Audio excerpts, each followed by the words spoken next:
Hey folks, welcome. It's Reena Jadhav here, founder of healcircle.org, and we are live streaming Corona Care, coming to you every Monday, Wednesday, and Friday. Now today is really exciting because we've got Dr. Joel Kahn come in at 6 p.m. So another 20 minutes or so, and Dr. Joel is going to join us. He's a renowned cardiologist, and we're excited to hear his insights into what do we all need to do to stay corona-free, healthy, and thriving. And in the meantime, I've got Dr. Sheila Doby in the house. Hello, Sheila. Hello. How are you all? Welcome. So we're gonna chat about how are we all doing, and this is meant to be an interactive session. So for those of you who are on here with us, let's get the conversation going on chat. How is everyone doing? Sheila, how are you managing in this time of stress and anxiety? So for me, I had a history of anxiety before, so I got all these tools, which I'm going to share with you at some point. We're going to do that hopefully session next week. We're going to have you come back and just do a session on just managing anxiety next week. Yeah. So I've got a good toolkit of things to manage everything. The main thing that I would say right now is managing your exposure to the media. If we keep looking at the media and just keep watching it and seeing these body counts, the amount of people that have corona, it's just these numbers coming up, and we know things are going to get worse because they're starting to test. And what's happening is every time you look, you see people dying, and then these stories about how people are dying alone or how they're suffering. And it's so much as a human being that's an empathetic person to handle. So what we end up doing is we kind of watch TV, and then we kind of start getting into this rabbit hole. So the number one thing I would suggest at this point is to limit the amount of social media and the amount of news that you're watching to maybe like 10, 15 minutes. Look at it and process it. And I, a lot of the times I'll look at it and I'll just burst into tears, and I'll just cry and just sob it all out. And then it's kind of this which is quite funny at this point, because then I'm like, oh my God, I can't touch my face. And then I'm like trying to wipe away my, I'm just like, oh my gosh. And then you end up kind of just, going to the sink, rinsing all of it out. And then you just take a deep breath, and then you start your day. I think that's really good advice. What I've done in my home is I don't want the word corona spoken. It's a big joke, but anytime someone says, I said, no, we're not talking about it. Or when I get on the phone with my mom and she starts to tell me about the death count, and I say, no, don't want to know. And what I say to everyone around me is, we're all seeing the same news channels. We don't have to repeat it. So the best thing to do is to really create a parallel universe that you're living in, where you're not just blatantly immersed yourself into the corona crisis, right?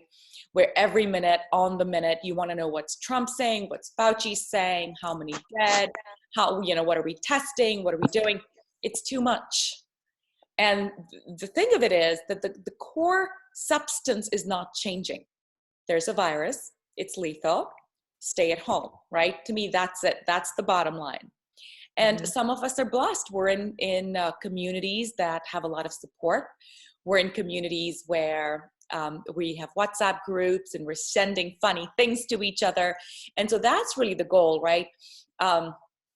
Someone shared a beautiful picture which talked about what stage of the coronavirus are you at? And the stages, there were 3 stages. And it was, stage 1 is fear. And fear means you're hoarding, you're obsessively watching TV and news, you're obsessively talking about all of these things, and you're frightened. You're not sleeping well, you're probably doing all those crazy things, and you're frightened. You're really coming from a place of fear. And then the second stage was around growth.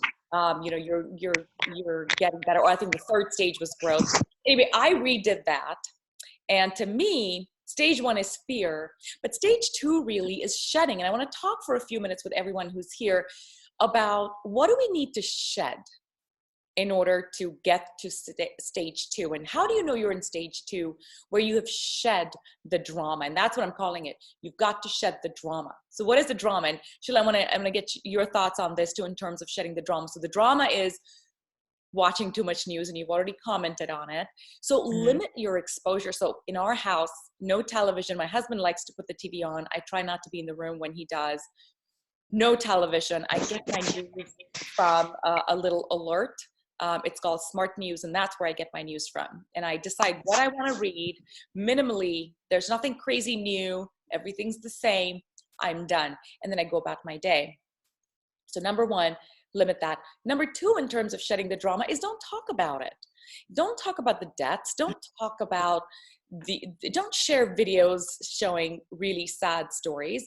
I'm not saying not honor that. There is a crisis, and we want to honor that. We want to respect what people are going through, but you don't have to bring it in your home 24/7, and you don't have to assume that that is your life, because it isn't yet.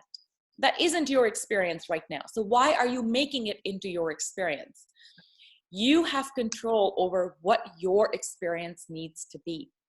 So if you choose, your experience can be watching comedies and having fun with coworkers and having happy hours with old friends, spending a lot more time with your pets, your kids, your spouses. Create your own story. So shed the drama, as I'm calling it. Shed the drama. No more drama needed. Number 3, shed anything about your personality that you've struggled with and haven't had a chance to do. So for example, Sheila, let's talk about this. I think you and I have had a sugar issue, right? This is a great time to say, Absolutely. hey, I don't have the stress of a normal working life. So could I potentially use this time wisely to work my way into weaning myself off of sugar? Now, I know what some of you are going to be texting and messaging saying, what nonsense. We still have work issues, Reena. We're working harder than we've ever worked before. I know this. I've spoken to a lot of you who've told me how you're working, your day starts sooner, it ends later, and everyone's on Zoom all day long. And so the work life actually has gotten magnified. And if that's the case, one of the things I'm suggesting is have a conversation, be the voice in your company, in your group, that raises the question of the sanity of this process. Ask, do we need to have these many Zoom meetings? Do the Zoom meetings need to last this long? Can we begin to shrink? Someone mentioned to me that, yeah, I still get a lunch break, but you know what? In that lunch break, I have to prepare for the 1 o'clock. So I don't really get lunch break anymore. Well, speak up. Tell the folks, tell your boss, tell the group, have an open conversation and say, can we not create a schedule that's making our workday even more difficult than when we were coming into work, right? We don't want to add more stress. So that's my, shedding the work stress that's coming on, that you're taking on by approaching people at work. Sheila, what else could people shed? I think the bad habits of the diet, that's the biggest thing. Because one of the things that we have to understand at this particular time is we really need to build up our bodies. If right now we're protected in our homes and hopefully we're all safe, but at some point we're going to go out into the world. And if we don't have a strong body and an immune system that can handle this, a balanced immune system, we are just going to potentially expose ourselves to the sea out there and be in a situation where our health is compromised. Mm-hmm. So this is an amazing time to actually shed the bad diets that you have. And what is interesting is I went to the grocery store when the corona thing first hit, and I was kind of, very kind of scared and walking around. All the crisps, the chips, the sodas, everything was gone. The toilet paper was gone. And I get to the organic section and it was pristine, like as if someone had picked like 3 things. And, I loaded up. And whenever I do any shopping now online, all the junk food's always gone. And there's always availability for the organics and the healthy food. Yeah. Which is kind of the reverse of what it really should be, because this is the time to boost up your your body and get healthy. Because think about it, Reena, right? Who are the people that are getting affected? It's the immunocompromised, the unhealthy people that are out there. And this is years and years and years of having unhealthy foods, unhealthy diets, and lifestyle. Now, one of the researchers was saying that when this pandemic is over, the chances of having another one in the next 5-10 years is quite high. So at that point, we're all going to be 5-10 years older. Do we want to be the immunocompromised patients? Do we want to be the ones that are not so healthy? So wherever you are in your life, this is the time to actually get healthy, to start now. You have maybe 30 days at home. Start learning about eating right, giving up the sugar. I mean, the weird thing is, though, this is the time that you're going to get cranky too, because we all know how difficult it was to get sugar off. And I know how it is, right, Reena? Right? It's you get cranky, but you're going to be cranky anyway, so you might as well. 2 days. Sugar, caffeine withdrawals, it's 2 days, maximum 3 days. And what a great time to have 14 days available to us to get over, whatever withdrawal symptoms that we're going to present. So it really is the best time. By the way, Sheila, I have to share this with you. Well, I've struggled with sugar all my life. And I shouldn't say struggled with sugar all my life. I happily ate sugar all my life. And it wasn't until my two big health crisis and realizing that, sugar isn't good for you. And then, of course, all the research came out which said it wasn't the fat, stupid, it was the sugar that was killing us, that kind of ding, ding, ding, ding, ding. All right, I need to sugar detoxify myself. And it's been a journey like this. For 2 years, I was sugar-free, got my health back, promptly went into my sugar binge. And I'll be very honest, we bake every day and we're having cookies. My older daughter's here, she's baking her cookies. We apparently baked 15 cookies, although we made batter for 15. We baked 12, according to my daughter. Between the four of us, we had 12 cookies in a day. So we all had 3 cookies each, right? Not a good thing. Not recommending anybody do that. With that said, I will tell you that I've had a couple of supplements that have taken the cravings away. So if I do eat cookies now, it's not because I'm craving them. It's because maybe they're lying around. My cravings are definitely gone. And so for anyone who's listening, try some of these. So one of the first things that's helped me is something called Jemima root. These are capsules. Apparently in Ayurveda, it's called the sugar killer. It's just an herb. GYM, Gymnema, I'm not even sure how to pronounce it. It's, we'll put it down in the show notes, but it's something like Jemima. And it's been amazing. The second thing that's worked for me really well is having the moringa and spirulina combo. Yep. And I sometimes wonder if our sugar cravings really begin with the fact that we are nutritionally deprived and our body's way of getting nutrition is craving sugar, because we know that fruits have a very high concentration of nutrients. So for anyone who has sugar cravings, my new recommendation is, are you deficient in nutrients of some sort? Try upping your nutritional by juicing. Juicing is a great way, by the way. But then in addition, add some of these herbs. By the way, Karela, bitter melon's another one. Neem is another one. And the last one I'm going to talk about is Dimpro.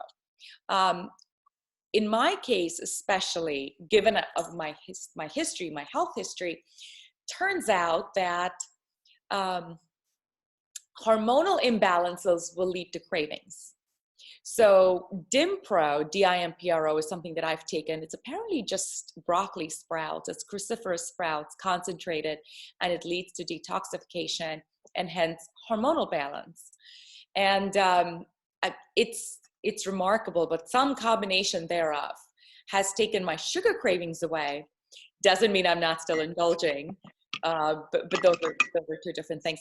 Have you noticed anything as you've tried to get off of sugar?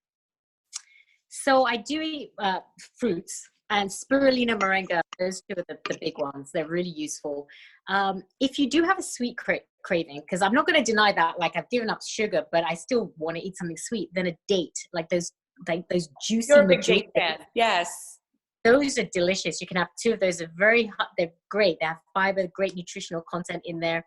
And what I do is I'll make a cup of tea, and I'll boil the tea bag separately, and I'll put the tea without the tea bag, obviously, in my Vitamix, and I'll put 2 dates in there, and I'll add a handful of cashew nuts, and I'll just blend that whole thing, and then that's a great cup of tea, and I have that every day. And it's sweet, and it's like I've made my own cashew milk because I just put fresh cashew.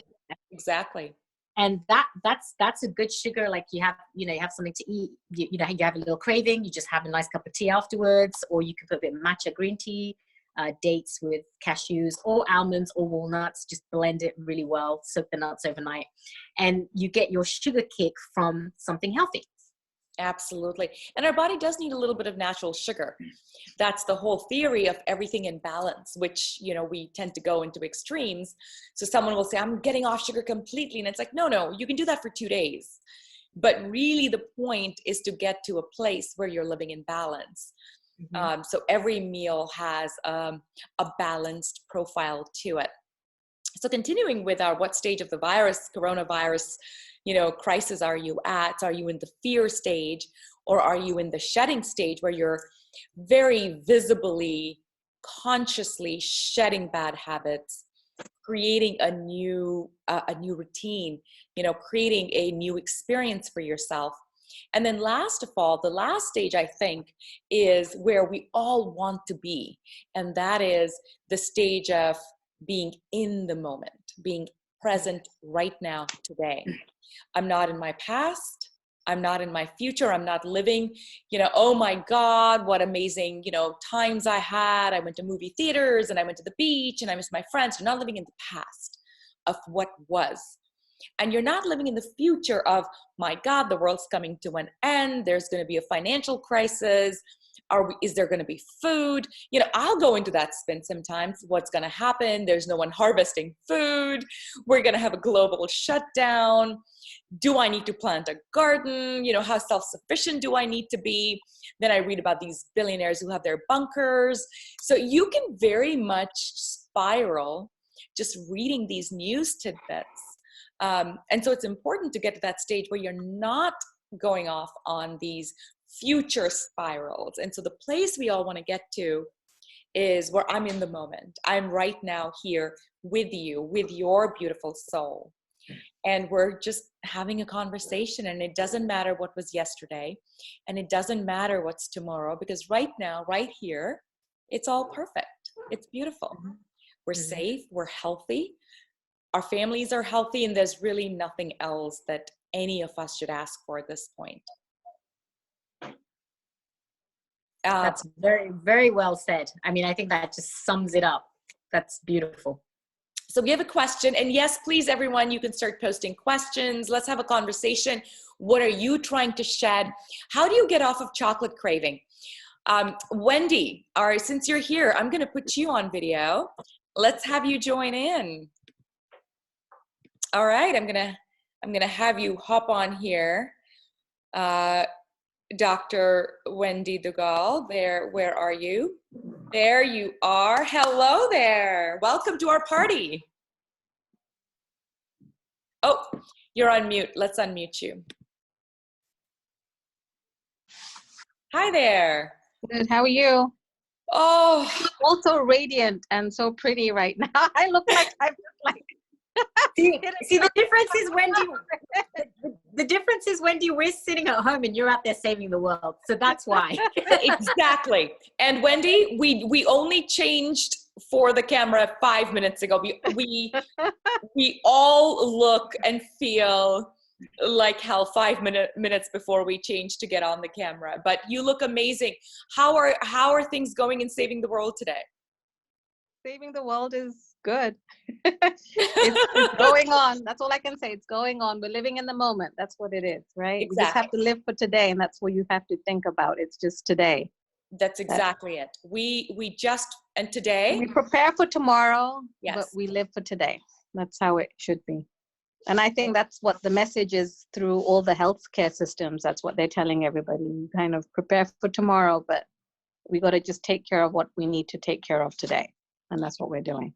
And I really want everyone to take one quick second of gratitude. I know we typically do this either very much at the beginning or at the end, but we're going to take a few minutes right now. We're going to do a quick gratitude, just like a 1-minute gratitude of everyone who's here, who's watching at home. Just close your eyes and just say, thank you, God. Yes, you can put your hand, your dominant hand on your chest. Feel your breath. We did this on Wednesday. We did a breathing exercise, if you remember. Breathe in. Breathe out. Breathe in.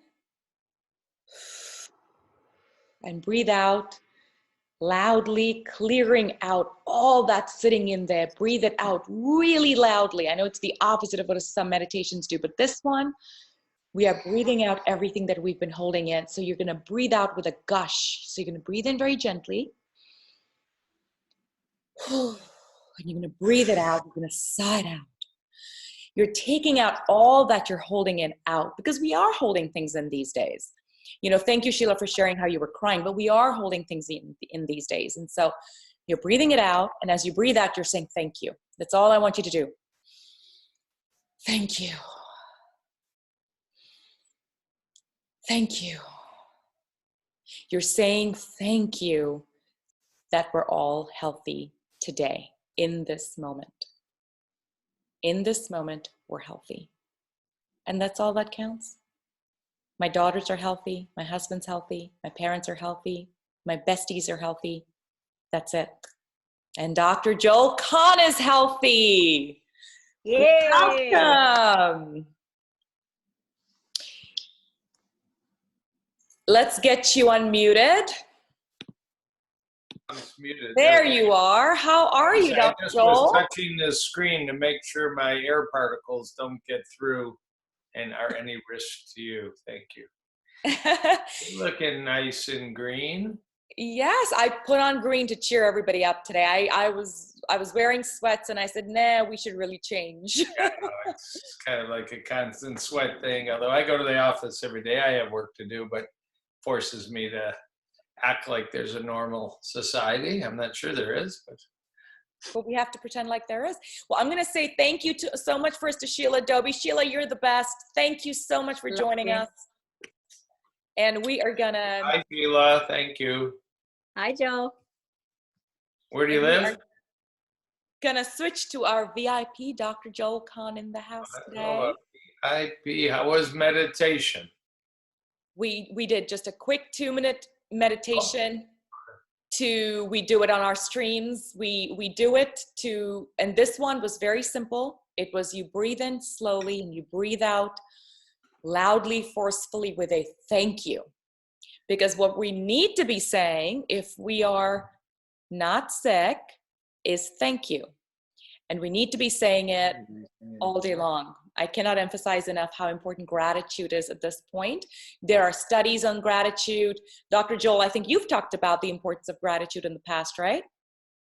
Yeah, I mean, there's gratitude, there's concern, and then there's sadness because there are quite a few people. You're seeing it in your area, Reena, and I don't know why. Well, we kind of have a theory why Detroit. I mean, New York is obviously the hotbed, but New Orleans, but Detroit is like number 3 or 4. So I've got peers, friends, colleagues, surgeons, nurses, cardiologists, nutritionists. They've been either in the ICU and not clear they're going to make it, or they're home, but they had a rough time. I mean, nobody can compare this to the flu. I mean, you never can say the flu's not serious, but we never built tent camp hospitals for the flu. And yeah, this is every day you wake up and you're breathing and you don't have a fever and you don't have myalgias and you don't have an oxygen level of 85%. Because again, it's just in the last week, I've had probably a dozen friends that are, you know, feeling horrible. Most of them trying to stay home, but they seem to really feel bad. And again, and of course there's asymptomatic people too. So I agree. This is a little shout out. I do have a podcast called Heart Doc VIP, and I have a YouTube channel in my name. I took a 2-month break from YouTube. I found it even tougher place than Twitter. Twitter is Instagram's all puppies, Twitter is all wrestling and fighting and name slinging. And YouTube got like that. But anyways, I'm back on YouTube, partly because I have the time, partly because people are looking for content. The point of saying that wasn't so much a commercial about my podcast, Heart Doc VIP, but I actually did both today, the YouTube and the podcast, on a meditative practice that takes 12 minutes called, let me just talk about it for a minute. You certainly can go listen to my 24-minute podcast if you want, or YouTube. But, Reena, I don't know if you grew up with meditation. I did not grow up with meditation. Not at all. Yeah, my parents still don't meditate. They find it very bizarre that I do. Maybe a couple generations back in the old country, maybe. I mean, exactly. It skipped a generation. My parents' time, it wasn't cool anymore. Yeah, exactly. Not everybody from India probably meditates, and not everybody Jewish likes chicken soup. So there's no, complete analogous. At any rate, I didn't grow up with meditating, and along the way, and both by training and Dr. Dean Ornish as an influence and all that, I went through transcendental meditation training, and I've done that on and off, and 20 minutes twice a day. Ideally, there's that funny statement, if you don't have 20 minutes twice a day to meditate, you probably ought to do an hour twice a day because your life is too stressed. There's some truth to that, and little of John Kabat-Zinn mindfulness meditation. Some people know that MBSR, mindfulness-based stress reduction, kind of a non-religious, non-mantra awareness, and walking meditation, Thich Nhat Hanh, maybe it's the backwards. At any rate, about 9 years ago, I bumped into a form of meditation, called the Kirtan Kriya. How many people have ever heard of the Kirtan Kriya? Anybody? No. Okay. Well, good. So it's often called KKM, Kirtan Kriya meditation. But the reason I found out about it, there's a number of maybe 100 scientific publications on transcendental meditation. The kind of good science. The favorite one I'll give a shout out to. And if you've never done it, transcendental meditation will cost you generally about $900. I doubt they're open now because it's person to person. You have a teacher, usually in a little office building. You go 4 nights in a row for maybe 90 to 120 minutes. At some point, there's a little ceremony. You get your mantra. It's not religious. There is some symbolism. You'll see a little Buddha hair and a little incense there. It's all wonderful. And then you go on and you try and keep your mind clear, whether you're successful or not, using your own personal secret mantra. And it worked for the Beatles, and it works for Jerry Seinfeld, and it works for Howard Stern, and it works for a lot of people. And it has actually a lot of science. My favorite science study for transcendental meditation was published in 2012 there's actually something called the Maharishi Institute in Iowa, and it's part or affiliated with, I think it's University of Iowa, and a very famous cardiologist named Robert Schneider. At any rate, he took about 200 people that had a heart attack, and they were going through the physical rehab after a heart attack. Half of them were taught transcendental meditation and exercise, half were just taught exercise. And they followed those people for 5 years, and it was what we call like a randomized study. And at 5 years, the incidence, the chance of having a second heart attack, an emergency room, a stent after your first heart attack was 50% lower if you learn transcendental meditation and exercise. So there's rarely a medicine that has that kind of power. And you can't laugh at transcendental meditation when you see that kind of impact. Yet, not everybody wants to do 4 days. Not everybody wants to spend $900 to $1,000, and not everybody wants to spend 20 minutes twice a day. So when I went back to some university training about 8-9 years ago, I learned about this Kirtan Kriya meditation. There is a physician in Tucson by the name of D.S. Khalsa. Now, when your last name's Khalsa, D.S. Khalsa, of course, yes. A neurologist, and I don't believe he grew up in the Sikh tradition. I think he adopted the Sikh tradition. I think he's a Jewish boy by his looks. Yeah, he is. You're allowed to change, just like Krishna Das, the famous musician. At any rate, but he's got an Alzheimer's prevention foundation and practice, and has put out a couple good books. I think I even have one around here. One's called Food is Medicine. One's called Meditation is Medicine. They're pretty nice books. what caught my eye is he uses this 12-minute meditation called KKM, Kirtan Kriya Singing Yoga, or Yoga Singing Meditation. And all it is, there's only 3 steps, but I'll tell you why I like it. But let me tell you why I like it first. He's been studying people that either have early memory problems or are high stress people, people whose parents have Alzheimer's. And if your parents have Alzheimer's, you're pretty high stress. And half of them, in probably about 20 studies, just listen to music 12 minutes a day, Mozart, Beethoven. And half of them get taught this simple KKM meditation, I'll tell you in a minute.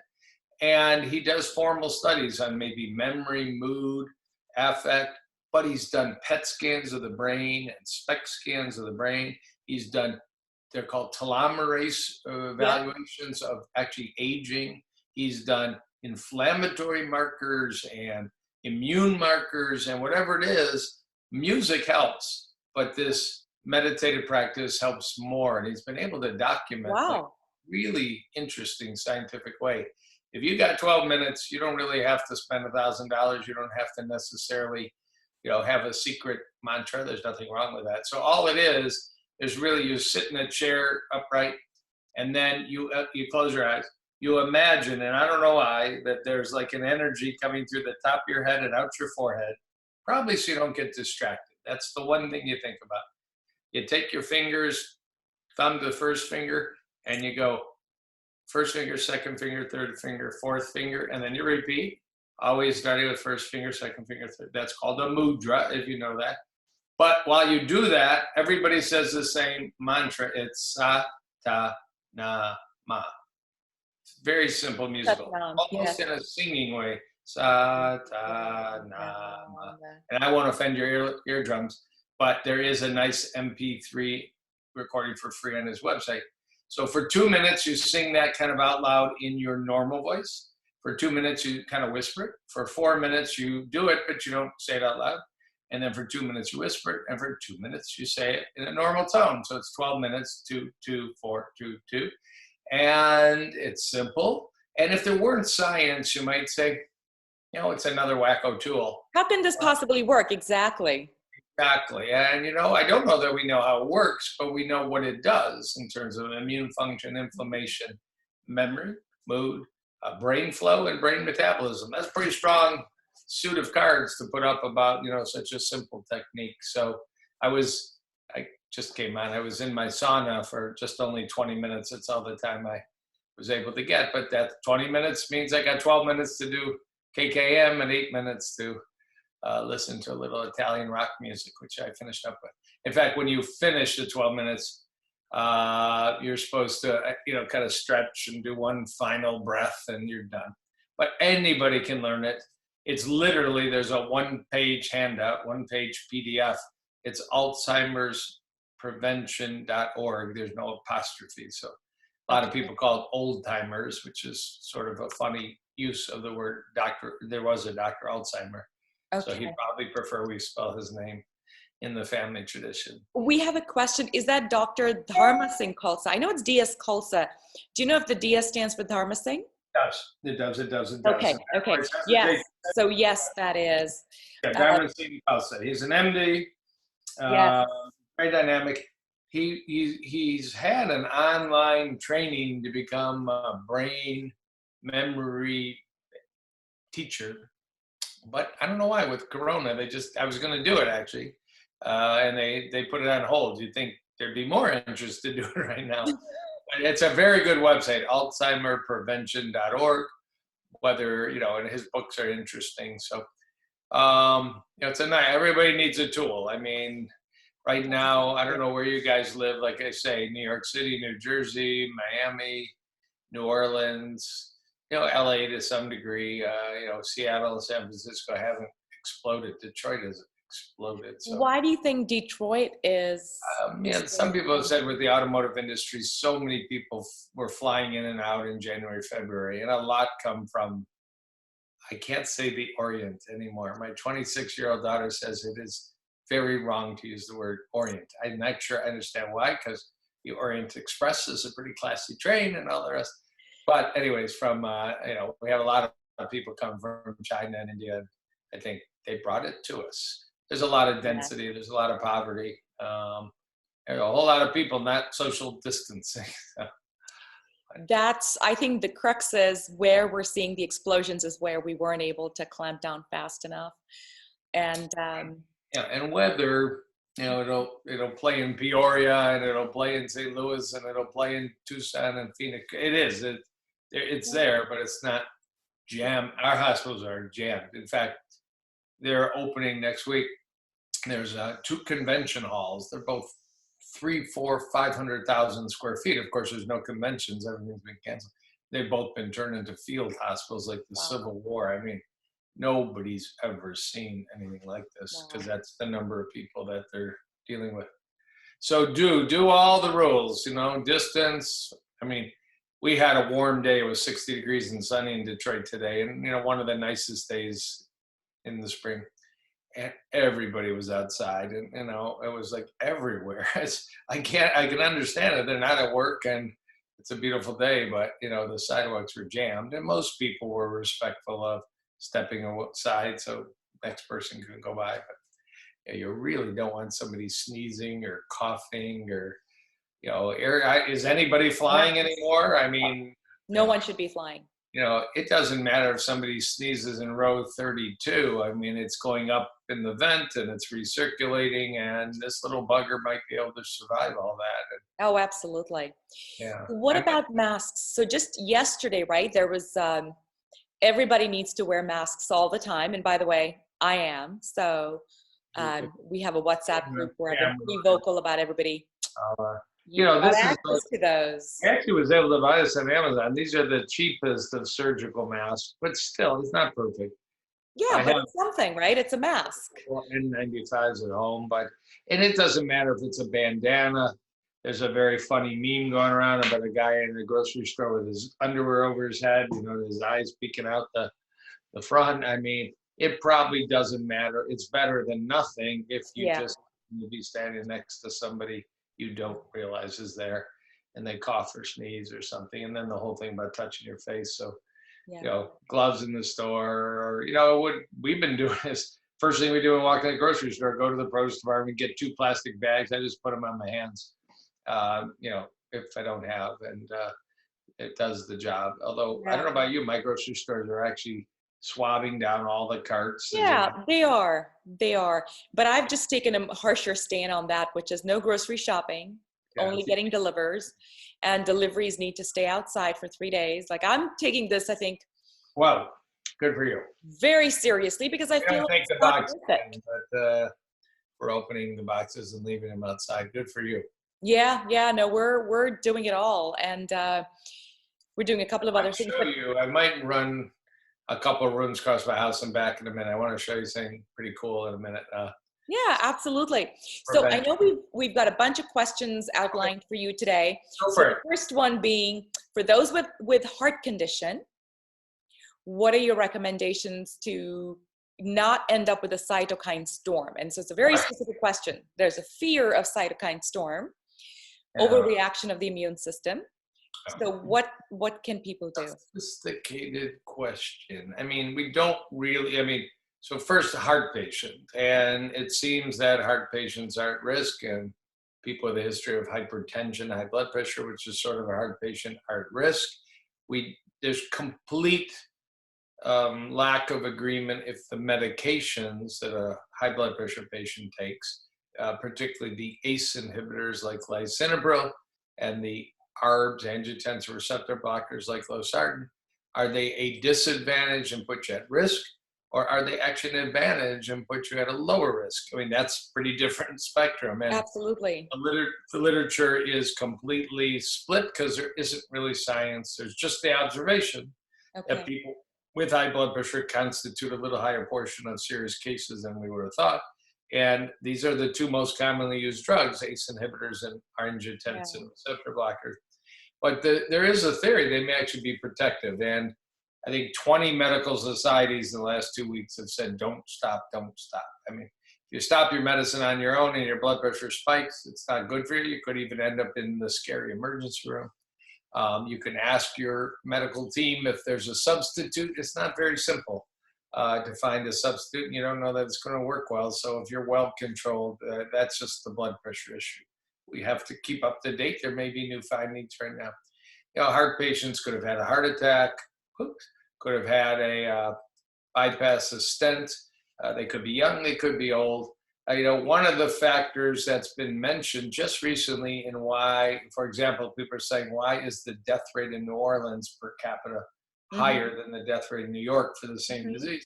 Obesity is coming up. And whether that reflects some impairment of the immune system or high blood sugar or the diseases that obesity can be associated with, diabetes and heart disease, isn't clear. So, I mean, if you already have the disease, it's always the best thing, prevent, prevent, prevent. But we don't have time to completely institute that. But if you have heart disease, you want to double down on isolation and washing and those things you can do. And and we all know it's the key, which is a good night's sleep.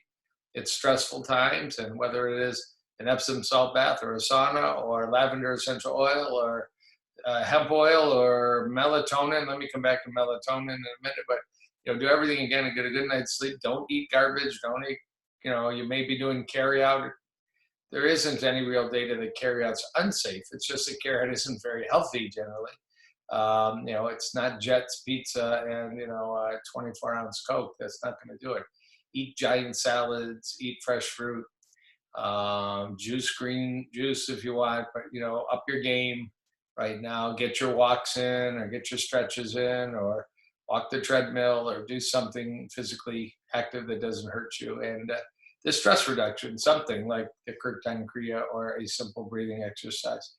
I don't think there's too much else. Of course, every heart patient should work on the concept that it's possible for some heart diseases, and usually when I deal with clogged arteries, that the concept of disease reversal of type 2 diabetes, this might be the best time to go watch Forks Over Knives on Netflix or What the Health on Netflix. I love the shares you did. Yeah, those were some good shares, some really good documentaries.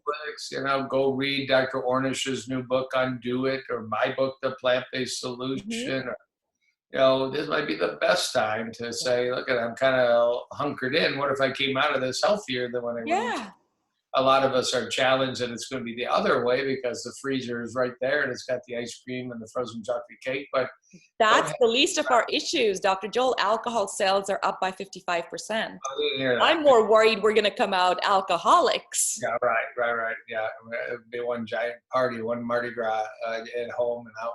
I didn't hear that number. A little red wine has been mentioned. Actually, it's probably a safe choice, but it's always the question, what's a little, and is your glass this big or this big? Well, heart patients need to be cautious. What can you do to prevent your question of cytokine storm? Nobody knows. So I was going to mention that. I've been really, because of my background in more natural cardiology than most cardiologists, I've been reading and podcasts. And is there hardcore science? Just recently there is. So funny story, I'm a little involved with an IV infusion center in a nice neighborhood of suburban Detroit, where you plunk down a couple $100 to get a cocktail, maybe something called a Myers cocktail, intravenous, or vitamin C, or an immune cocktail. Well, this was all percolating along until 6 weeks ago. And now the interest is very high. And I've reached out and reading the idea, can vitamin C, which you can take orally and get a blood level, but intravenous vitamin C is very safe and you're going to get more predictable, very high blood level. Does vitamin C have antiviral activity? Does vitamin C suppress the cytokine storm? Right. Just recently, there's about 3 or 4 hospitals in the United States, and at least 3 that are very academic university hospitals that are put out protocols. And I just kind of saw this a couple of days ago. I emailed all the authors, professors, ones that had a critical care, ones that had anesthesia, University of Wisconsin, East Virginia. They all answered back in interest, shared all their protocols with me, which is so nice. I've sent them everybody I can. I'll send them to you, Reena. They're really like critical care protocols involving intravenous vitamin C. We don't know for sure it helps. I can tell you it's safe, it's inexpensive compared to ICU care. It's inexpensive. But so one of them, a professor at East Virginia Medical School in Norfolk, published something, and I'll share it. I'll put it on Heal Circle probably tomorrow morning. But his protocol, if I can recall it, for just the general person wanting to be healthy, and he recognizes, I can't prove this, but my research shows, is zinc, and he mentioned 50 milligrams. Most of us talk about it's a high dose. 20, 15 milligrams. He mentioned 50 for the next 2 months. Then you got to come back. Okay. Good luck finding 50 milligrams of zinc in online or at your local store. People have been on top of this topic for a while. So you can get those little cough drops. They have zinc. They have about 8 milligrams. Yeah. And some multivitamins have 8 milligrams or 10. So 40 to 50 is a bit of a challenge to find. What form of zinc do you I have like? some friends, they're in LA and Detroit, that have a company called I don't own it, so thevitalplant.com, THEVITL plant.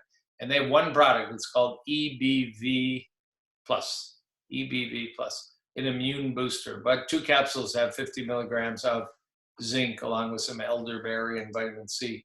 So if you can't find it, that might be, I think they're still shipping and pretty rich in product. So zinc, actually, magnesium. I have a question for you on zinc. Yeah. I actually went on Amazon and found a liquid zinc, ionic zinc, and it is available and they're shipping. I saw that too. I don't know. Does it matter? Yeah.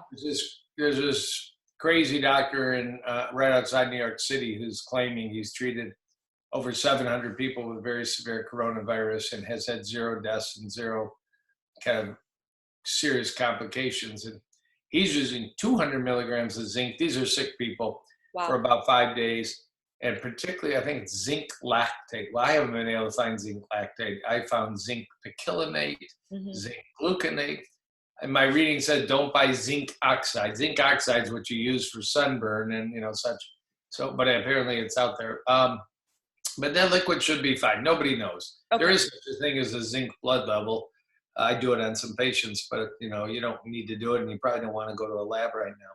Magnesium's being mentioned, 500 milligrams. I have vitamin stash all over the house. Magnesium glycinate. This is $20 on Amazon. It can help you sleep better, poop better, no migraines, stop your skip beats. If you got kidney disease, you don't want to necessarily pound it down. There were other things in the protocol. Vitamin D, he mentioned 2,000 to 4,000 international units of vitamin D a day. A lot of people are vitamin D deficient. I can tell you that because I draw blood tests on everybody extensively. And 2,000 to 4,000 is not going to hurt anybody. You might be on a multivitamin with 2,000 IU. You might not. That's still very cheap and easy to get. The one, and I know for sure the last one, there's one other, I'm just blanking on which one, but there's one called quercetin. Most people have never heard of quercetin, Quercetin. I used it when I had my big crisis because apparently it helps with hives, or it helps with... it's a big time allergy. It's in a lot of natural allergy preps, anti-inflammatory, antioxidant, comes in apples, oranges, onions, and garlic. Really good thing, but I only heard about it. You know who I'm talking about, Dave Asprey. Yeah. Was on a podcast the other day talking about, I'm just looking up, I don't want to miss because there's one other component of this cocktail. I have it on my phone. But Dave Asprey was talking about quercetin. I said, whoa, I love it. There's a lot of cardiovascular benefit and safety to quercetin. I just hadn't heard it mentioned for corona. And all of a sudden, this professor at East Virginia put it on his list. I said, that is very cool. Yeah, I found the list. And there's 2 things I forgot, but quercetin, 500 milligrams a day. That is getting hard to find online, quercetin. It is in some, you might be able to go to your health food store if you're brave enough to walk in, or online. It's in some natural allergy preparations, quercetin. It sometimes comes with something called bromelain, which is from pineapples. It's an enzyme, and you can buy quercetin with bromelain. It's not going to hurt anything. So the 2 others, and I knew I forgot, was vitamin C orally. And people say, well, you don't absorb it very well. Well, the data is if you take a little bit, 250 milligrams, you absorb almost all of it. If you take 2,500, you might only absorb half of it. Well, that's still more than all of 250. And if you take vitamin C 3-4 times a day, 500 milligrams twice a day, 3 times a day, which is what he recommends. There's some pretty good data about antiviral activity, maybe cytokine storm suppression. The last one interesting is melatonin at night. Anybody who treats cancer in a more natural way, and I'm a heart doctor, but I refer back and forth, they use 10 to 20 milligrams of melatonin in breast cancer patients, lymphoma patients. It has the ability to activate the immune system to find bad guys and kill bad guys like cancer cells. It's a pretty simple way to describe it. At that number, though, it does make you see your dead relatives. I just have to tell everybody that. And if people take 20 milligrams of melatonin, they're awake all day. I mean, it's amazing. But it does have crazy hallucinogenic on some people. 1 like milligram of melatonin a night, which is not a high dose, may alter the immune system cytokine storm. So that's the protocol. Vitamin C, zinc, magnesium, D, and quercetin. And I was impressed because this is the kind of list I'd put together as an oddball, kind of natural-oriented physician. And here's a academic guy spreading it all over the country. So it'll be interesting to see. And beyond that, we don't know. I mean, you could go get, if you had some early symptoms, if you can find somebody give you IV vitamin C, 10 grams, 15 grams, but they're not going to let you in if you have a fever, most likely. There are some. Not letting anybody in anymore. We treated a CCU nurse today at home who was sick, and we treated a cardiologist 2 days ago who was sick because I know them. I wanted to be kind. We sent a nurse with a hazmat suit literally to their homes. And the cardiologist turned around in 24 hours. He's like a miracle the way he got better. Hopefully I'll hear the same thing about the CCU nurse and another just friend. Just with the vitamin C. Yeah. These aren't enormous doses, but these are serious doses of IV vitamin C. It takes about 30 minutes. There's no risk. No risk. Might cost you $190, but there's no risk. That was one of my questions. So we do have a request from the audience that could you put this list for us on Heal Circles? Just here's Dr. Joel's cocktail. Dr. Joel's Corona cocktail. Dr. Merrick's cocktail. I'll give him credit when I put it there, okay? Okay, unless you're going to add something of your own, in which case, yes. No, I'd rather take the liability off of me and put it Yeah, no, I'm impressed. I mean, am I doing anything else? Yeah, I'm doing, you got me in trouble, Reena. I mentioned on social media a few times silver. And man, I got beat up for ever mentioning silver. Silver is interesting. Are you serious? Oh my God. It was backlash, like talking about vaccines or feeding dogs vegan food. If you want to get people pissed off on social media, say you feed your dog vegan food and they come after you with knives. That's crazy because, historically Indians have so much science around silver being used as an antiviral. Know that, but there's a 2,000 year history of using silver to treat wounds and infections. Yeah. And there have been some problems with purity and absolutely oil salesmen, and there is a toxicity called argyria. Yep. But there's 2 or 3 top brand companies exactly that are 99%, pure and FDA approved, and they're not in any hot water. Is there any data that silver kills viruses? Sure. There is. Flu and RSV, respiratory syncytial virus. But it is not part of any current protocols, good or bad, so it's an individual decision. There's a couple other, there's, mushrooms, dried mushroom preps, like my favorite. I'm sorry, I'm reaching over to my private stash.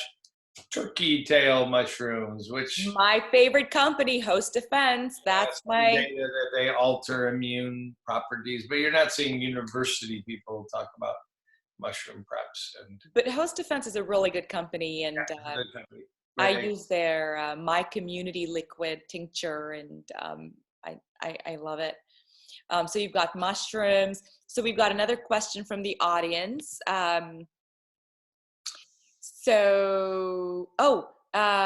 What 3 companies? So yes, Pat, there will be a list. We will put the list out. And the name of the meditation was KK, AKM, KKM, Kirtan.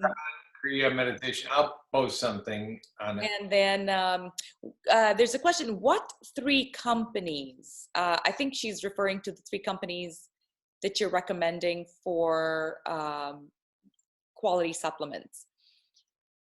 I mean, just random. I mean, if you have access, but you won't be able to order too easily. Orthomolecular products, but that's usually physician only. You won't find them on, Amazon. They shut that down. Designs for Health is a great one, but you'll find that on Amazon. Thorn is a great one. You'll find that on Amazon. A lot of people like Pure because their capsules have very little other than the vitamin. They don't have many fillers. That's my favorite. These are Metagenics. These are the top dogs out there. Yeah. Yeah. So let's talk about, because we're getting some questions around, in terms of patients and cures, of course, everyone's fear is that I'm going to be one of those statistics that doesn't make it. Right. And of course, one of the things we can all do is strengthen our immune system. Dr. Jill's going to post a list. In addition to that, what treatment are you feeling pretty confident? Because there's all this drama around chloroquine, Trump is saying it's the best. Fauci says, stop saying that. So it's pretty much, that's interesting. 10 days ago, that was what you said was true. 10 days later, doctors are using hydroxychloroquine and azithromycin, the Z-Pak. But they're using, that's almost exclusively inpatient sick people, but they're using it. Some, if you're really sick, are using steroids. Some aren't. Some think the steroids might let the virus replicate more. Some think the steroids are helping the lungs. There is, again, unless on preliminary data, steroids plus vitamin C intravenous. But that's, again, you're in the ICU. If I was in an ICU, God forbid, on a ventilator, I would be writing on a piece of paper, because you can't have any family around, hydroxychloroquine, azithromycin, IV vitamin C. But probably it's better to write that about 3-4 days before you get intubated. But beyond that, there's no miracle drug beyond that. I mean, okay.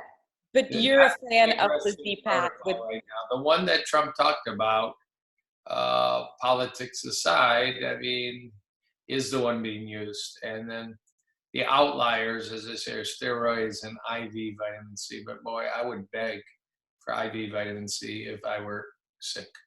Okay. That's really good to know. What about the plasma treatment? There's some news here and there about it. They're testing it. There's this little request. If you've got the virus, you've recovered, you're totally well, go donate your plasma and maybe we can infuse it. I don't know if anybody actually, I mean, I know people that are donating, but I don't know anybody that's actually got a program yet to infuse it into you. There is someone being tested right now. Critically ill patient, they're testing. This was in the news yesterday, and I think we're all waiting abatedly to hear how this patient turned out, but there isn't any news yet.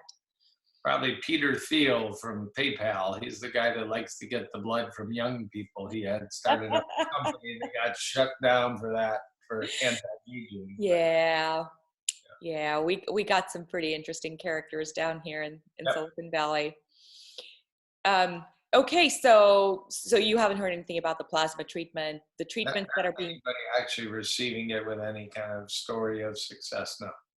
How long do you think this is going to continue until we can go back to some semblance of normalcy? I don't think we'll ever go back to the original. Where do you get your advice? I listened to Ben Shapiro this morning. I don't listen to Ben Shapiro podcast very often, maybe once a week, but that was the topic this morning. The best projections are coming out of Washington, I think Seattle, and they're projecting through end of August, and that there'll be normalcy by then. But they're not projecting after August, and there's a concern there might be a recurrence. So is it going to be the end of this month? Is it going to go into the end of May? A lot of people are thinking, it's about June 1. But I don't know, are you going back to a gym and sharing sweaty equipment with all the other people? Are you sitting in a movie theater and eating popcorn next to other people? There's so many, you going to a concert and in the mosh pit to see Not a chance. Not a chance. Not till there's a vaccine, boy. Not a chance. And we know vaccines are never 100%. I have some buddies that own Live Nation. But you talk about a business that you really wonder what will happen to concerts. Are they all going to be virtual? And we'll buy tickets and watch, Billie Eilish, sing, and we'll do it on our phone, and we'll have exclusive input. I mean, there's a lot of situations like that let alone restaurants, of course. And this all is based on the premise, Dr. Joel, that eventually we are all going to get it. Do you agree with that? I don't know. I mean, again, I wonder about that. Everybody would like to say, give me a mild case, let me get an antibody and immune response, and I'm done. I mean, I was on a cruise end of February. And you got really sick, and you got me really worried. I was sick for like 3.5 weeks because the airplane ride back, everybody was coughing. I don't know what I did get swabbed, and I was positive for flu, so I didn't get the corona swab. Right. So do I have an antibody? There is no test yet. They're coming out to see if you're now antibody protected. Like you've had chickenpox, and now there's an antibody that you've created. So, I think we'll be doing that to see if some of us can go back to work as the protected party. A little less protection, but that, right now the swab is not for those that are through the virus and have antibodies to protect us, but we will soon. So I don't know. Like everybody's talking, I think society, we're going to be wearing masks for a while. We're going to be washing our hands. Oh my God. Thank God for that. Hot water and soap, baby. Yeah. Doesn't get more complicated. There's a little soap bottle that I saw in a friend of mine in Phoenix. He's got a good sense of humor. Probably 15 years ago, the soap bottle has a sticker on it that says, maybe you touched your genitals, with a question mark. So, I mean, it always just like, I know women don't get it, but guys don't wash their hands. It's like, I hope the percentage will go up from 15% to maybe 50%. Oh my God. Yeah, I didn't hear this. This. Very interesting. But I think now people will be giving those people, what are you doing? Society will. Yes, let's each other remind each other. Virtual medical visits, I don't know if they're going to allow these current laws that I can consult on a patient in another state and do it by phone. I do that, but it wasn't clear if it was within the law or slightly outside, but now it's totally appropriate. So if you have the opportunity, why do you want to waste your time in a waiting room for 2 hours? Absolutely. For a simple visit, can just pop on the screen and say, show me your rash. I mean, with proper technology, a lot of visits can be virtual. We have a lot of companies that are going to create this sort of health at home movement with the doctor coming to you at home, your pill dispensers that'll custom print 3D based on your full imprint. I mean, there's such exciting stuff that's coming out. I went to Peter Diamandis's book release, Future is Faster Than You Think, and it's just really exciting. And I think this pandemic is going to accelerate what might have taken 2-3 years, 5 years is going to get pulled in. So there's definitely a new world order coming. We have a bunch of questions. I'm going to quickly go through these. One, what are the best kind of mushrooms to eat? What's for this particular case? If you're eating mushrooms, I mean, we talk about maitake, chaga. You don't make a tincture of chaga or a tea of chaga, CHAG. I love chaga, yeah. Yeah, there are chaga capsules. I'll just, that's not eating them, but I'm a crazy guy. There's chaga capsules. I actually buy the full thing. They look like rocks, and then I brew it all night as a tea. Yeah, right. The rocks are pretty cool. I agree. Maitake, shiitake, chaga. There you can find turkey tail. I mean, but the simple white button cap mushroom you find in a grocery store, the data in breast cancer, that women that have had breast cancer eat white button cap mushrooms have a very low rate of recurrent breast cancer because of something called beta glucans that affect your immune system. So if you got just plain button cap white mushrooms, go for it, in your food, some raw, you want to eat some raw in a salad and you want to saute some, that's fine. And they're a good source of vitamin D. Data that mushrooms prevent corona, but they are amongst the healthiest of foods. Definitely. Next question. So I think the challenge, I mean, I'm going to summarize the next question. The challenge is there's so many supplements. And Yeah. so the question really is it an overload? How do you decide what to take, when to take? Do you take it every day? Do you alternate? Is there a risk of putting the immune system in overdrive? These are good questions, and that is possible. I mean, for example, I was listening to a podcast 4 or 5 days ago, David Sinclair, the PhD at Harvard. It turns out resveratrol may increase the number of ACE2 receptors in your airway.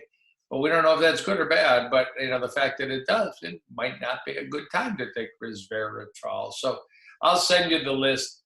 Probably these 4 or 5 would be enough to concentrate on. Okay. I do take supplements, and I take more than 4 or 5 a day. Okay. Do you ever take a break though? I know when I'm taking them, but it's sometimes very hard to assess, what are they doing? Vitamin D, there's a blood level. Vitamin B12, there's a blood level. Actually, you can do blood levels for C and E and thiamine, A. But turkey tail, there's no blood level for turkey tail. So maybe keeping the list consistent but not too long right now would be a good idea. Do you take a break? Like I'll take a day off where I just don't take any mineral, any supplement at all. Do you do that? I sleep. I don't take any. Sorry? Well, I do, because I really don't have health problems, and I'm taking these for some kind of insurance backup kind of health thing. I do rotate I don't take most things. I don't take every day, like you said. To put a little science on it, there's a book out there that I love called The Longevity Diet by Paul Longo. And, he's about as scientific as anybody in the world. And he talks about multivitamins, maybe take them every other day. And his attitude is a little bit will help you, too much might hurt you. So he comes up with a compromise. I mean, he's one of the brightest minds in the world. And, it indicates we really don't know everything about all these issues. And we're all unique, we're each a snowflake. And to make generalizations, which is the other thing that always concerns me, is when they say take this dosage. I'm a different weight and size and height than my husband. My metabolism's different. How can he and I be taking the exact same dosage? So I always have the dosage that people say to take, because I just know I'm a smaller person and I know the way my body reacts, that I don't need a lot. I just need a little. And so I think it's real important for people to listen to their bodies. In terms of not just blanket following the recommendations. Okay, we have a question. How about the plasma from all the Navy ship guys? Oh, the Navy ship guys. I mean, plasma. It's sort of the same topic. You're talking people that had the virus and have recovered. Yeah, so I think it's provocative, and maybe we'll be able to, I've listened a little bit to it, that maybe one person might be able to treat 20 other people. I mean, it's an industry that has to be developed. Of course, we have to check, just like blood donations and blood transfusions. You certainly want that sample check for hepatitis and for AIDS and for other transmissible diseases. But if somebody can figure that out, I know the blood banks right now are just so focused on trying to get some donors because there's a blood shortage. So I don't know who's going to grab the bull by the horns to say we've got plasma to infuse in you, or do it in the hospital. I imagine it'll be done in the hospital for sicker people. There's a question that's come in. Are people with blood pressure and cholesterol considered high risk? Because I guess there's a whole thing which is pre-existing conditions. Are they considered at high risk? Cholesterol, not so much. Blood pressure is showing up over and over. Yeah. And, blood pressure is a real deal. I think everybody needs a home blood pressure cuff, and you need to know how to check your home blood pressure. I did make a YouTube on that this week. Sit down, quiet, have it on your arm, not your wrist, 3 times in a row, maybe 30, 40 seconds between, and mainly focus on the third one. I mean, the sound of Velcro freaks a lot of people out. It's not just a white coat, it's Velcro hypertension. But hypertension is associated. Doesn't mean it causes you to be more at risk, but there just are some people, statistically, there's more people with hypertension than you'd expect. Okay. Not cholesterol, though. What else do we need to have at home? Someone mentioned an oximeter or an oxygen. Yeah, that's not a saturation. bad idea. You can get one of those finger oximeter, $20, $25, because one of the criteria, if you were to develop a fever, cough, or rigors, is if your oxygen levels are low, Yeah. like below 90, you probably should go to an emergency room. And some of my friends that have been trying to tough this out at home have been using those kind of devices. I think you have to buy a dedicated device. I don't think there's a smartphone app. Oh, actually, there is. Oh, that's so cool. I'm involved with a company in Israel called Bina, BINAH.ai. It's an artificial intelligence company, and I don't know if you can access this yet. But just looking at your phone, it'll give you your oxygen saturation. It's the most Really? amazing AI technology out there. I have it on my phone. I haven't done it a little bit, but if I can find it, I can. How are they checking that? Just by looking? But I don't know. It's not in the App Store yet. It's more of a corporate tool. It's called photoplethysmography, but they have developed a method that all you need to see is like the eyes and the eyebrows. Wow. We've actually done this on race car drivers, and just seeing that little bit that shows, in their helmet, they can get heart rate, they can get glucose through just the camera. It doesn't touch you. It's really phenomenal. So there's quite a bit. If you want to follow them on LinkedIn, Yes. BINAH.ai, BINAH.ai. They post fascinating stuff, and they're talking a lot about Corona right now, and I'm just not finding their app. Wow. I'm definitely going to have to check that out. Okay, we have another question. Are you seeing IV vitamin C used in outpatient setting to boost immunity? Well, I'm medical director of a boutique center that does that. And in fact, we've offered any healthcare worker in Detroit that's at risk, frontline, respiratory therapist, ER doc, a free infusion, whenever they want, a little bit of a lost leader, and boy, it's totally booked up. So we're seeing that. I mean, I've done a few, and just recently, I've been medical director for a couple of years. I feel good. I haven't really rushed in to get many, but the data is coming out pretty good as a treatment modality. Now, most doctors wouldn't say that, but I've seen data that makes me say that. Preventive-wise, we don't know, but vitamin C, humans don't make. You orally absorb, but there's a limit to how much you absorb. At some point, if you take too much, you'll get diarrhea. And intravenous is safe and well absorbed, and there is antiviral activity to vitamin C. So we don't know, if we took 100 ER docs and gave them IV vitamin C once a week and 100 ER docs and we didn't, if there'd be a difference in the rate that they might be, contacting this disease. I don't know that study's ever going to be done.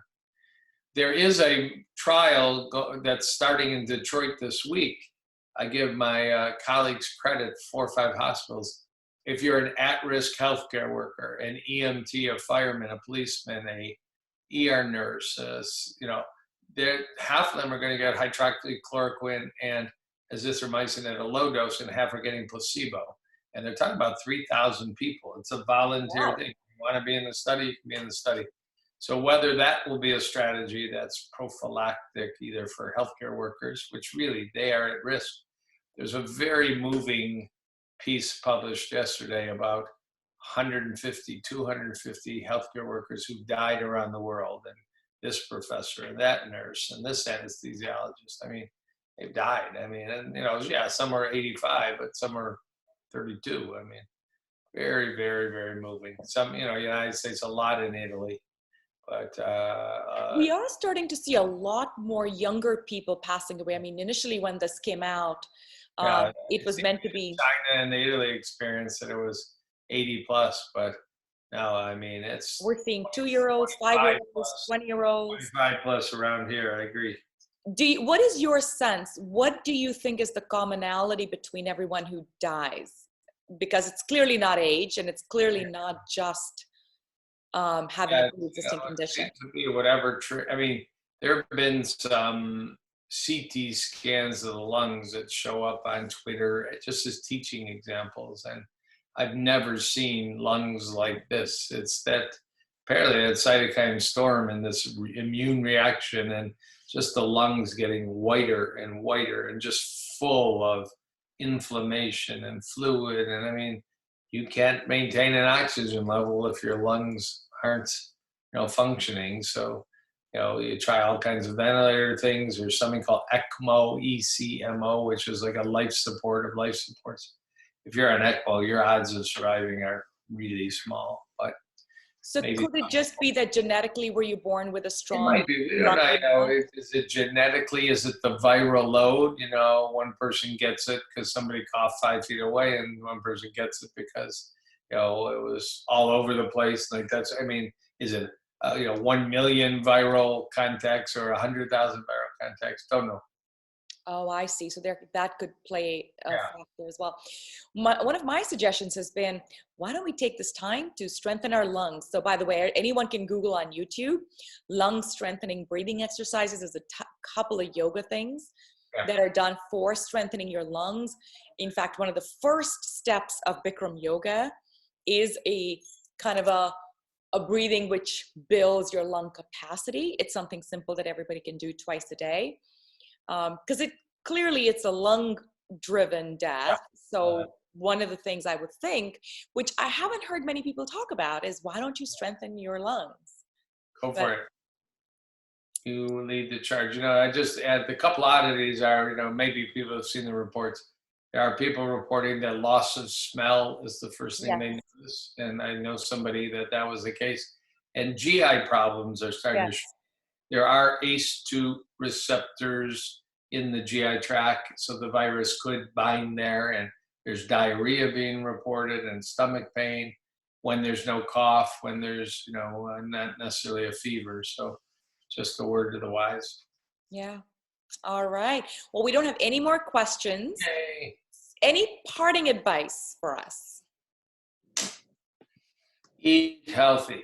I hope it matters. I've focused so many years to talk about reversing type 2 diabetes and obesity and high blood pressure and cholesterol and heart disease and some cancers, prostate cancer, maybe breast cancer with nutrition. I mean, we really don't know that nutrition will prevent or minimize the extent of corona. We hope it does, but we don't know it. But I certainly would put my stock in there in faith and say, while you're at home, it's not the cookies in the ice cream tub. It's sprouts, more sprouts. And, I say sprouts because some people say purple cabbage is perhaps the healthiest plant on the planet, but others would argue that, and I actually just ordered, I used to grow sprouts in my house in dirt. And now I ordered a couple sprouting bottles and broccoli seeds and lentils and chickpeas. I'm going to start sprouting. I mean, there's plenty of time. They're really amazing for a few pennies, how much volume of a living, nutrient-rich, enzyme-rich, vitamin-rich food that you can eat alone or just put them on a salad. So go order up your sprouting bottles, your sprouting seeds. Just buy organic ones. I just did a little Instagram live last night with a friend of mine who's got a book out called The Sprout Book by Doug Evans. He's in Joshua Tree. He's hiding in the deserts of Joshua Tree. Good for him. Yeah. Good for him. Right. Were you going to show us something before you left us? Were you going to show us something in your home, I thought? Oh, here. Okay. If you guys hang around, you got to entertain them for about 60 seconds. Entertain them. Okay, then. Well, here's a question that everyone can make a decision on right now. What is the one thing you're going to do based on Dr. Joel's recommendation today? Just one thing. So think of all the recommendations he made, right? In terms of not just supplements, but eating healthier, meditation. He gave us a specific example of a meditation. Take a moment and think about what is the one thing, because I want you to do one new thing based on this conversation that we've had today. There's like Maybe 50 new things today. We got your meditation, we got KKM meditation, we got mushrooms and quercetin. Some people call it quercetin. All right. I am sure I'm the weirdest cardiologist in the United States. This is a ozone generator. Ooh. Ozone, oxygen is O2. You know, you've heard that, O2. Ozone is O3. In fact, this is called the O3 generator. It's made by a company, I'll tell you the name in a minute. But it literally, in the back, it sucks air in, which will have 21% O2.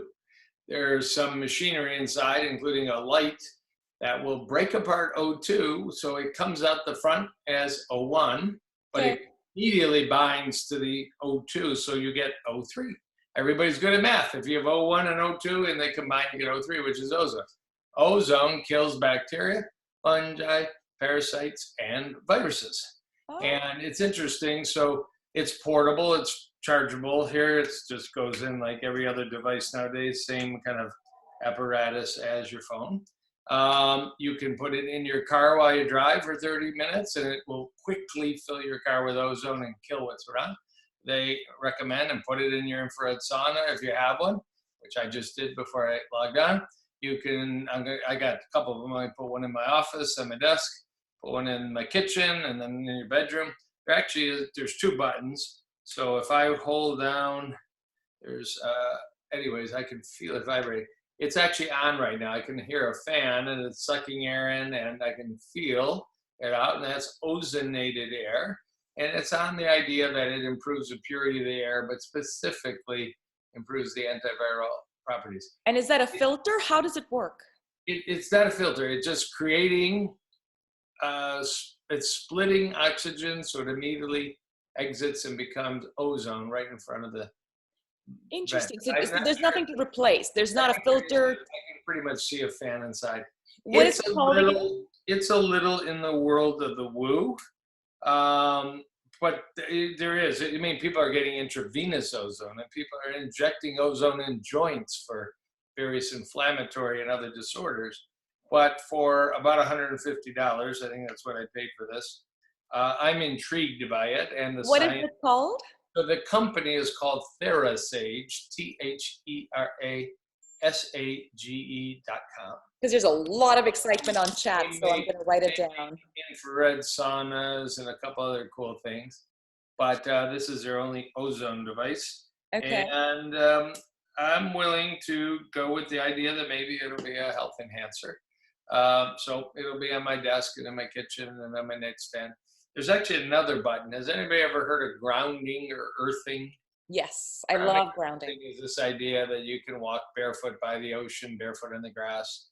You can get the Earth's electric ion charge and heal some inflammation. So there's the second button creates ions that are equivalent to walking barefoot by the ocean, since I don't have an ocean in Detroit.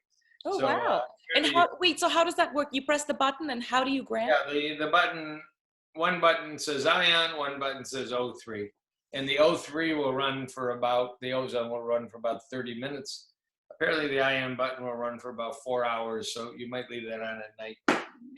How big of a room does it cover? Yeah, it'll fill a car, a sauna, a small office quickly. Okay. It won't completely fill your whole home, but again, I'm going to kind of keep it around. Bedroom at night. During the day and bedroom at night, exactly. Yeah. Wow. That's the best of all. It's so small and easy. It's got a 12-hour charge too. It has a real good lithium battery. Love it. People take these on airplanes, and while they're flying, in the days when we used to do airplanes, New York to LA, just put it on your little stand, and people ask what you're doing, and you just tell people, hey, I have a medical condition that purifies the air. Nobody's going to worry about it. I think this is one of those things we're going to all have to invest in and carry with us for a long time to come. They code DRJ Kahn, but that may be available by tomorrow. I just emailed because I think my patients are going to want this, and I'd like to save them a little bit of money. We missed that. So when should we check? Tomorrow? Well, I'll put it on Heal Circle. For sure by Monday. it took a couple weeks. Like all these things, anything in the immune world, it's not shipping like it shipped, 4 months ago. Everything's taking a little longer. It took about 2 weeks to get these in. No, this is great. Any other cute, wonderful things like this you're hiding, Dr. Kahn? My full body hazmat suit. No, nothing else. Awesome. All right. One last question. All my secrets. Do you have protective equipment? There's been such a riot around these. Not enough in the hospital, not enough. The nurses, you get one N95 mask a week. You're supposed to reuse it. Some of us have bought others, but I'm not in the hospital anywhere near all the time. But for the nurses, the respiratory therapists, they're taking the same mask day after day after day. It's kind of like wearing the same underwear day after day. You don't really want to do that. It's getting a little better. We've actually, companies like Ford and others are, suddenly making masks and gowns, and right. They've bought massive quantities from China. It's kind of, we've got the problem from China when we got the answer from China. It's kind of like not fair. So yeah, it's getting better, but it's abominable the last 3 weeks how medical students, residents, nurses, physical therapists, all the rest were going into rooms, maybe in a cloth gown, maybe nothing available. You've seen garbage bags. It's just terrible. Absolutely. All right. Well, thank you so much again, Dr. Kahn. We're going to stay in touch with you. Seclusion. Yes. Isolation and hugs. Disinfected hugs. Lots of disinfected hugs. Stay healthy. Bye-bye now. Bye-bye. And for the rest of you, make sure you tune in. We've got our live sessions Mondays and Fridays starting next week. We're going to have a Mondays and Fridays, 5:30 p.m. We're going to have some awesome guests. We hope to see you then. Stay safe, stay smiling.